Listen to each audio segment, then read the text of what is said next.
think we should put that right after your loophole statement. Okay. Everything you just said, that was perfect. All right, cool. Yeah, because the host is perfect. Oh, thank you. But that was really good. Welcome to the Wilson Wealth Show, a thought-provoking show about building wealth in the new economy. Each week, members of the Wilson Wealth team and their guests will discuss how to navigate the world of personal finance, stocks, real estate, and entrepreneurship to help you build wealth in the new economy. And now, here is your host, Ciera McCosh. Hello, everyone, and welcome back to the Wilson Wealth Show. I'm your host, Ciera, and today I'm joined by Maurice. How you feeling today, Maurice? I am doing good. The heat has picked up appreciably. I think that's the right word. And so my grass is now starting to kind of have that browning effect that I dread. But I think we're going to get some storms here. So I'm becoming that guy. My mood is based on how the yard looks. I'm that dad now. I'm the dude in the teen angst TV shows. I'm the dad now. So full dad mode. Yes, I'm the dad. You're gonna throw some sandals on and grill in the backyard and worry about your grass. Yes. My mood is the grass is my thermometer. So I'm hoping for some rain this weekend. Well, there you go. I don't care about the grass. I'm going to be honest with you. I haven't reached that level of dad yet. Maybe one day. Oh no, your life is all upside from here. You're in your 20s. Life is great. It's great now, but it's for you. It's like a present every day under the tree. I would find that most people in their 20s would disagree. Yeah, you know what? You're right. Only old people make those comments. Only the people who forget what it was like to be in your 20s and absolutely dying every day with no opportunities. Well, you know what? You guys have it rough. I'm not gonna lie. A couple of recessions, weird politics, climate change. You guys. This is not the 1990s. I do not. I'm not jealous of what you guys are going through. No wonder you guys, the 90s are coming back. Like, yes, bring something decent. Yeah, we want the economy of the 90s. Yes, get the DeLorean. Let's go. Let's go. Hot tub time machine. Let's do it. Let's go. Back to the Future for real. That's what we want. Yes. Yeah. Back to the Future 4. Let's do it. Let's go. That's pretty good. All right. Well, let's just jump right into today's topic. Today we are talking about Roth IRAs and the people who beat the system and made billions. Yes, you heard me correctly. Billions off these investments. The most famous example of this is Peter Thiel. I'm sure most of you have heard of him. Peter Thiel is the co-founder of PayPal. However, he is most known for his $5 billion Roth individual retirement account balance. Maurice, can you give us a quick explanation of what a Roth IRA is and how it works before I continue? Oh, definitely. I think you did a good job and right there with spelling out first off what IRA in the phrase Roth IRA stands for, which is individual retirement account. And that's key because most people relate to retirement through the almighty 401k, or if you're a teacher or doctor, you may have a 403b. Those are what we call company retirement plans or group retirement plans.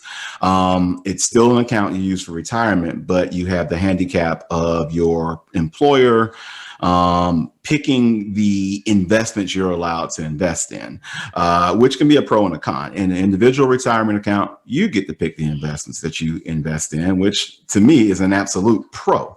Now, the Roth in the phrase Roth IRA, that name is taken from Senator William Roth, who, along with another senator, introduced some of the legislation that gave us this type of IRA.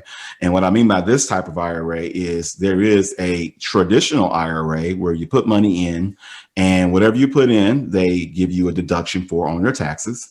The money grows tax deferred, and then when you pull it out, everything you pull out is taxable. In the Roth IRA, you put money in on an after-tax basis. You do not get an upfront tax deduction. However, when you pull the money out, everything you pull out is tax-free. And that kind of creates some of the outrage here with Mr. Thiel, is that he's gotten all this money and it's tax-free.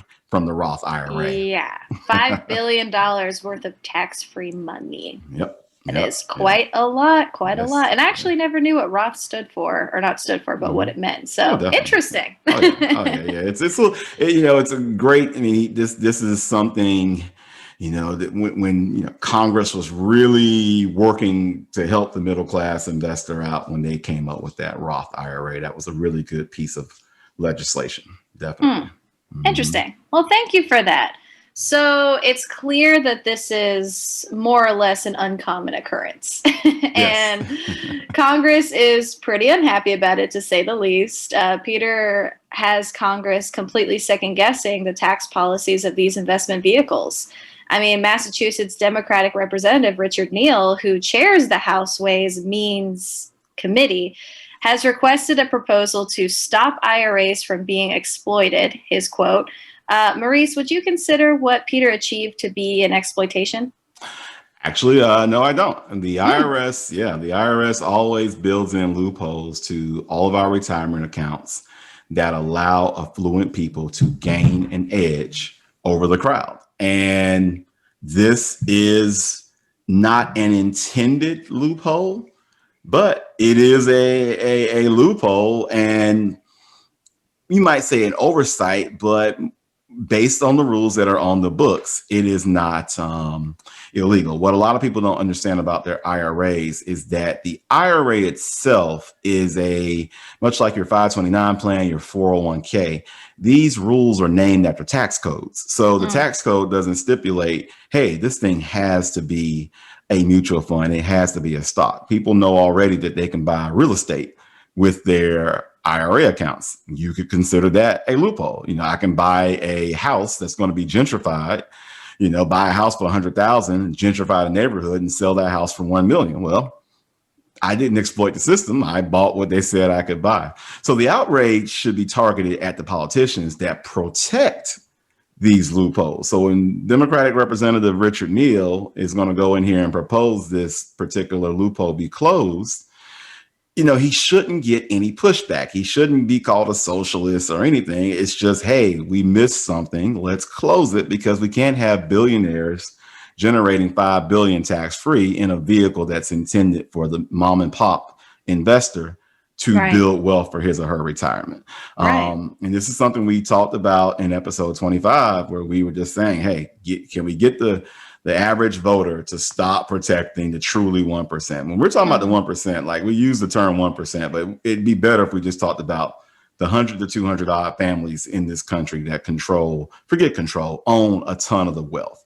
I just saw an article today that said 80% of the growth in the stock market during the post-pandemic was accumulated by households making $200,000 to $500,000 a year. You saw that. So these are, but that's not the typical voter. The typical voter may make $100,000 a year as a household. So we've got to stop protecting these folks, and they're getting off like gangbusters. Yeah. You know what? It's funny. I think it was yesterday, I actually saw something similar to that was just showing how all of the millionaires and billionaires, like the top 1%, basically like quadrupled their wealth over just the pandemic. Oh, definitely. And I don't, I don't want to use a fancy word. I'm not jealous of these people. Like I'm down for it. I mean, the way the system works is, the way our system is allowed to work. We use the term free market. Well, it works both ways. So you have the freedom to build wealth, and by proxy, the best operators of wealth will accumulate more. We see this in sports. If you name the dynasties in sports, here in our two major sports, or three really, it's going to be the Yankees, right? The Cowboys, the Lakers, the Celtics, Pittsburgh Steelers. Like the same teams tend to win the Super Bowls and the championships. So the best operators will accumulate wealth. But then what the leagues do is they ensure some rebalancing, right? So if you win the Super Bowl in the NFL, they will make you draft last in the next upcoming draft to give the other chances, the teams, a chance to catch up to you. But if they didn't do that, we would get tired of the same team winning the championship all the time. Now, the results in the real world is if the same folks always have all the wealth, they control all the means of new businesses being created, new ideas, new services coming to market, then you become stagnant as a country. Because if I made my billions with a certain business model, I'm gonna do everything I can to keep another business model from challenging me. Well, eventually that creates a stale economy. So it's like creating the typewriter business and shutting down all PC business, right? Like that would be dumb. So you have to have this rebalancing. That's interesting. Yeah, to show you how middle of the road or middle America they want the Roth IRA to be. Consider that their contribution, they put a limit on how much money you can earn and still contribute to a Roth IRA. So basically, if you're single, it's roughly $140,000. If you're married, it's roughly $190,000 before they start reducing how much you can put in. So they don't really intend it for basically if a couple's making like 225, 250, they're already out of the Roth IRA eligibility window. So it's really meant for middle, and they adjust those limits all the time, but it's really meant for, middle income America. They do allow for some affluence. They do let you do things like, okay, let's say you're making 220,000, you're over the 190 limit, but you and your spouse contribute 40,000 to your 401k. Well, that drops what we call your adjusted gross income down. And that drops you down to like 190, I think. Yeah, it should be 190. And so then the IRS is like, yeah, go ahead. You can, or 180, excuse me. Go ahead. You can put money in a Roth IRA because your adjusted gross income is now within the threshold of a Roth IRA. So they're very particular. So yeah, a guy who, reaps billions tax-free, that's a big number. And it's not even the billion, it's the way he did it that makes it the loophole. So you can, securities are allowed to grow to the sky. So your billion may have come from, hey, the day Bill Gates took Microsoft public, you dumped, 100,000 that you had in your Roth IRA into Microsoft stock. And then you rolled the wave from like I think the company went public in the late 80s. This Roth IRA really wasn't around until like, mid 90s, but you rolled the wave and you're a billionaire. Okay. The IRS really has no claim there because you did nothing wrong. You just picked the right stock. They know just based on market history, nobody's really going to get that lucky again. But what Peter Thiel did was very strategic. He said, okay, I'm going to start this company. I'm going to throw everything into the Roth IRA and then have the shares severely appreciate. So yeah. My next question was going to be like, how did he take advantage of this since he was already so well off? I mean, this is a man who was a co-founder of PayPal. Right. How is he able to take advantage of something that was meant for middle America, Yeah, definitely. So, in the year that he probably did it, I mean, and this is kind of where we get into where we are in episode, I think 25 with the Biden marriage tax.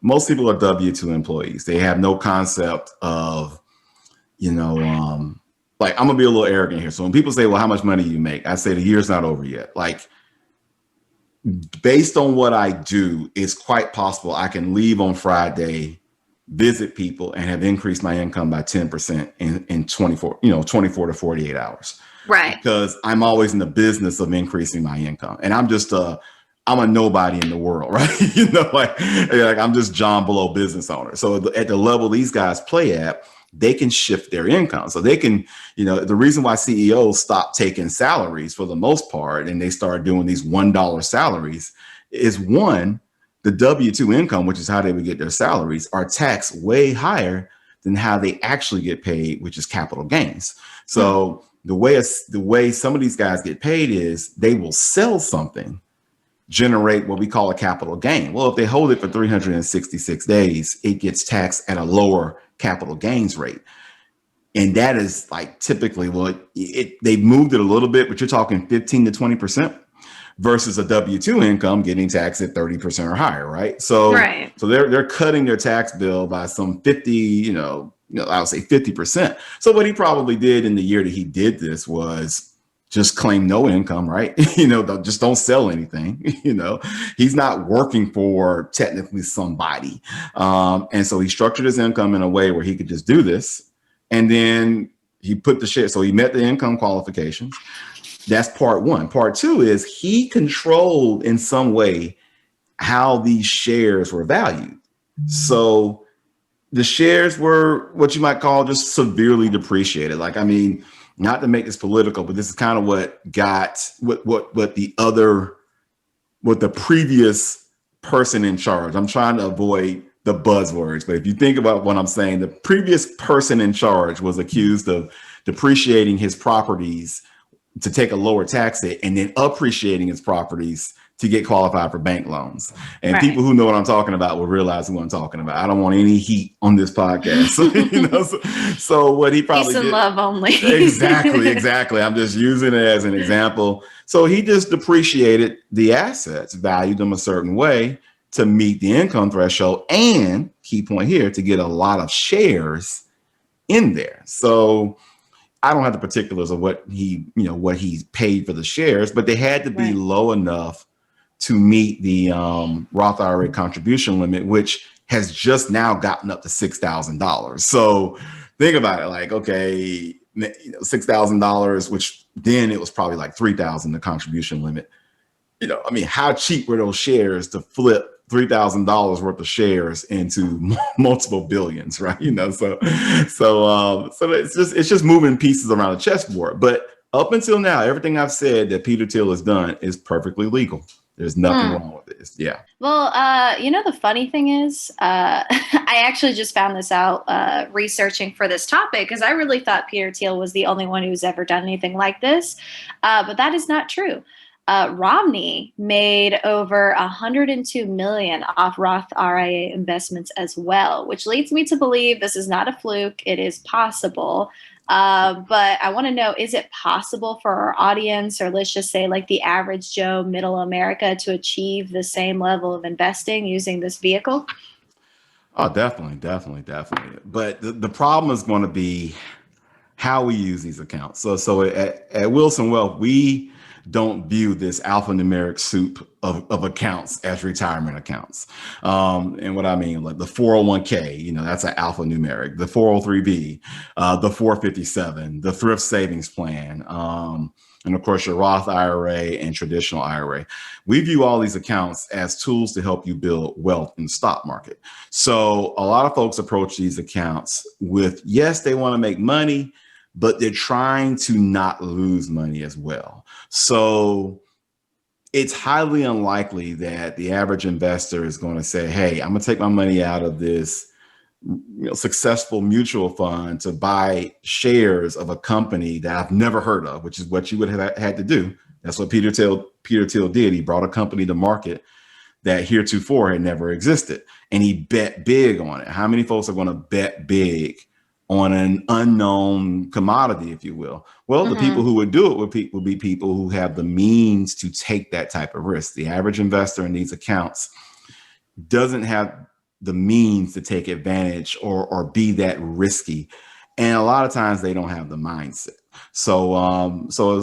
It takes a lot just to give everything. I mean, if you're not like a millionaire or a billionaire, you're putting everything you have into something, and it's basically like gambling with your life savings. It's a little different than Peter Thiel just like throwing it in there because he's the co-founder of frickin' PayPal. You know what I mean? Exactly. Yeah. I mean, it's like you're playing with the lead when you have money, and you can afford to change your offense up a little bit when you're playing with the lead. You're not as tight with the basketball because you're not trying to play catch up. And honestly, most folks are trying to play catch up. Even these folks who, you're getting articles now of newly minted IRA and 401k millionaires. Well, the truth of the matter is that's great, but you're going to need more to walk away from your job with the sense of security that you have when you get that paycheck every 2 weeks or once a month. It's just a different reality. So 1 million is nice. You're going to need more. So it's just going to, it's just a whole different ballpark. Right. Mm-hmm. God. So, I mean, so there's a few reasons why people aren't doing this. The whole, not everybody has the means, not everybody has the mindset. Are there any other reasons why this isn't feasible or? Well, definitely. If people are honest, before they heard about Peter Thiel doing the Roth IRA, the Roth IRA, for as long as I've been in the business, and we're talking 17 years, has been the redheaded stepchild of retirement accounts. People love their 401ks and their traditional IRAs and their 403bs because folks have been sold on the benefit of being able to deduct taxes up front.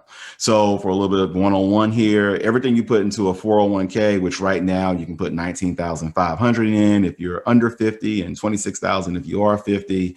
In an IRA, you can put 6,000 in or 7,000 if you're over 50. Every dollar you put in up to those contribution limits, the IRS allows you to deduct from your income. People have fallen in love with saving 20 to 30% on these contributions. And they just can't see that, yes, you're saving taxes up front, but you're going to pay a lot more in taxes on the distribution. They can't see how saving maybe 200, 300,000 over 30 years is going to grow to 2 to 3 million.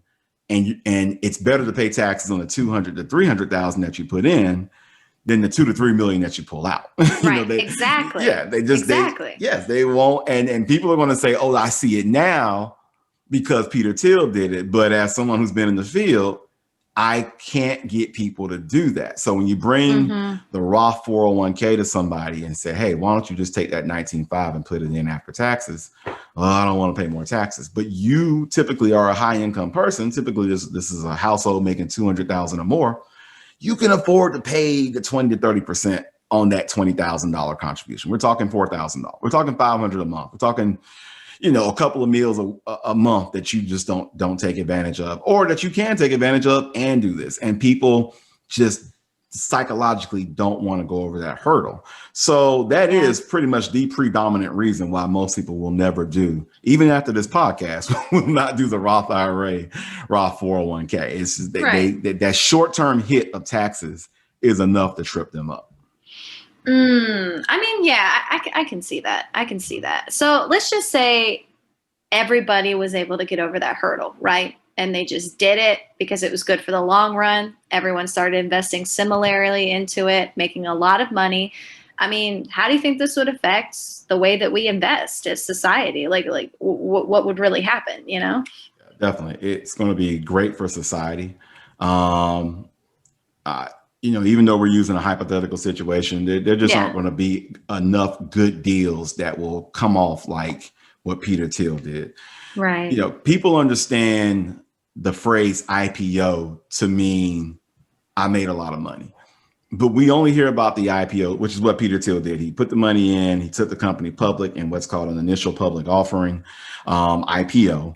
And then he cashed out. His shares, got priced for the public at a crazy amount above what he paid. Most IPOs aren't billion-dollar events, so some of them do fail. And so there just aren't enough deals to make people billionaires in their Roth IRAs. But if people just did the Roth IRAs in general, the other barrier is that the IRS designed, or IRS with Congress's direction, designed these accounts for the inevitability or possibility, I should say, that everybody would do them. So that's why the contribution limits have been so low. When they started out, they were roughly $2,000. They just now have gotten to $6,000. So that's not a lot of money, right? They put the limits in. The IRS puts limits in. They put exceptions in, like they know what they're doing. But like planning a perfect crime, there may be something they missed. It gets exploited or used, and then they come in and fix it. Right. Well, speaking of exploitation, I did mention earlier that Congress is freaking out. But we are seeing Congress officials panicking, and they're trying to change regulations to stop people from doing the same. But, like you said, it's not it's not really feasible for everyone to be able to do what Peter Thiel did. He kind of just jumped right into it and honestly got a little bit lucky. I know it was strategic, but I think a little bit of luck went into it as well. Maybe a little bit. Totally. These representatives, such as Democratic Senator Ron Wyden, chairman of the Senate Finance Congress Committee, suggested capping it at $5 million. And in the words of Richard Neal, incentives in our tax code that help Americans save for retirement were never intended to enable a tax shelter for the ultra wealthy. We must shut down these practices. And Senator Ben Carlton also suggested this to change the system and support reforms such as banning the use of IRAs to purchase non-public investments. What do you think, Maurice? Do you think these reforms are necessary to keep the rich from abusing the system, or are they trying to stop the little guy from finding success in these workarounds as well? Definitely. They definitely want the little guy to invest. When people have success investing, there is what we call a wealth effect. We didn't talk about it a lot during this current bull market, but when those 401k balances are looking good, those IRA balances are looking good, people spend more money in the real economy because they just feel like, hey, I'm doing well. I feel like I'm a part of Wall Street to some extent. So I'm gonna spend a little bit of money. We saw that in the 90s. You also saw it when people's home values were up in the real estate kind of, I hate to say bubble, but real estate bubble of the mid 2000s. So they want that little guy investing. They want him participating. But yes, they want to stop the rich people from exploiting the system. So it's necessary to definitely close those loopholes, and also acknowledge that Congress and the IRS have loopholes built into the system already for people to take advantage of, including the wealthy. So, but it's very strategic. So if Peter Thiel, let's just say he had $1 billion, right? I have $1 billion. I want to put my $1 billion in a Roth IRA. I think I found an investment that's going to grow 4 times over. So I can flip my $1 billion into, $5 billion and walk away tax-free. The IRS lets Peter Thiel do that as long as he's got it in a IRA already, or if I'll keep it there. If he's got it in an IRA already, he can do what's called a Roth IRA conversion. Now, if you remember earlier in the podcast, I said the IRS won't let people making $140 if they're single or $190 if they're married. They won't let them put money into a Roth IRA. They put an income limit on contributions, but they have 0 income limits on what's called a Roth IRA conversion. So it's a backdoor way into the Roth IRA. So Peter Thiel could take, if you had $5 billion in an IRA, you could take it, put it in a Roth IRA through what's called a Roth conversion. Now, the reason the IRS is okay with that is to do the conversion, you got to pay taxes on what you convert. So they're getting, again, their money up front.